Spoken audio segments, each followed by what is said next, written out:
Definition of crisis, that this is a specific event or series of events, that it's unexpected, that it changes the situation that we're living in because it's uncertain.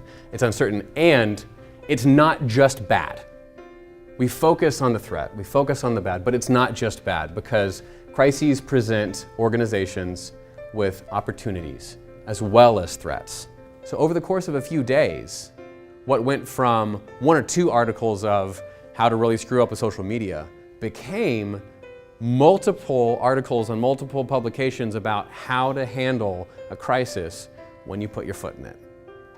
If we want to take it to a 30,000 foot view, there's basically 2 big options.